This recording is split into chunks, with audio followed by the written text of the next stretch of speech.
Well, good morning. It's 97.3 KBCO. Bret Saunders here. On Tuesday mornings, we like to play back our favorite interviews from our favorite artists. And since Sheryl Crow is in town at Red Rocks a week from tonight, I thought we'd revisit a conversation from just last year around this time to promote her brand new album, Evolution. It's Sheryl Crow on 97.3 KBCO. Thank you. It's nice to be here. I was just saying, gosh, 30 years ago, even before that, maybe 33 years ago, you guys put me on the air first, right after the AAA convention. And man, I've got great memories from coming and visiting you guys. My understanding is that you, by 2018, you said, I think I'm finished with recording albums. What happened? I don't know. I mean, I should just keep my mouth shut. Please don't.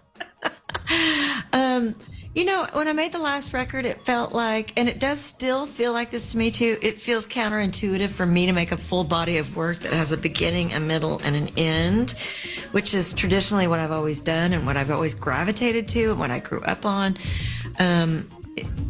When nobody listens to albums like that anymore, they just, you know, everything winds up on playlists. And so I really felt like the Threads record was a perfect bookend to this huge long career. And then I would just continue to put songs out. But then I wound up with a whole bunch of songs. And I thought, you know what, I'll just put out a little compilation of new songs and we'll call it a record. And what a record it is. I can tell from listening to all of the songs on this record. I spent last night listening to it, Sheryl. You have a lot on your mind right now.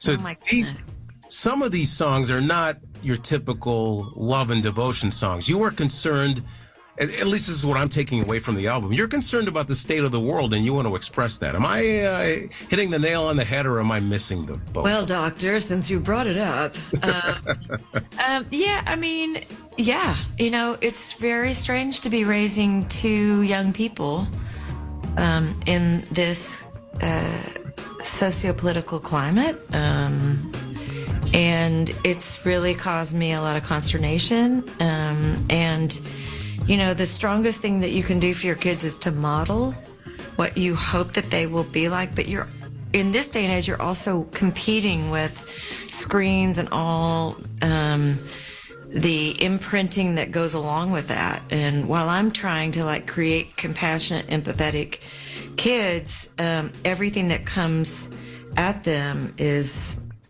sort of the opposite of that. It's like a lot of comparison, a lot of am I liked, am I not liked? It's really a weird time. And also you've got, you know, leaders who are pitting us against each other, and I'm at the same time trying to say, no. See, what we do is we can agree to disagree and we can still love each other and respect each other when everything else is saying, no. If he disagrees with you, then you're supposed to hate him because he's the bad guy who's ruining everything. And it's very strange, you know. And I do, as an older artist now, I do look at things from that perspective. I wish I was, you know, in my 20s and writing songs about sex, but I can't. It's not really where I'm at, if you know what I'm saying.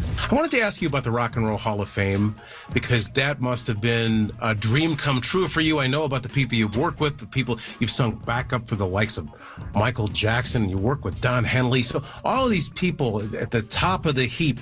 It's really, really, I mean, it's hard for me to process because honestly, I think the older you get, the more your origin is intact. Like, I still feel like the very small town person that I was. Now, I've traveled all over the world, and there were times, you know, at the height of my fame where that could not have been further away from who I felt I was. But as you get older, you really start reflecting. And I mean, I came from a town of 3 stoplights, and now I'm on this list with the Rolling Stones and Bob Dylan and the Beatles. And I mean, it's really mind-blowing for me. And that whole event, being able to invite my family and all the people that have worked with me, for literally everyone who started with me is still here, like 37 years. And also getting to sing with Willie, which for me was like the icing on this incredibly unbelievable cake to begin with. There were just so many things about it that, I mean, I think award shows have always typically made me really uncomfortable, but this, I have to say, was like the greatest wedding I ever threw for myself. Do you know what I'm saying? It's like, it was incredible. It's just really hard to even, and singing with Stevie, who honestly, if it weren't for her, I would not be doing what I'm doing. We have a new album. It's called Evolution. Listen, Sheryl Crow, I hope it sells 100 million copies. From your mouth to God's ears. You hear me? I hope that we see you soon, and you're always welcome to come here and play KBCO Studio C, and we love Sheryl Crow here in Colorado. Oh, thank you for having me on. What a great thing. I will say one thing, and I've said it before to you guys. You guys put me on the map.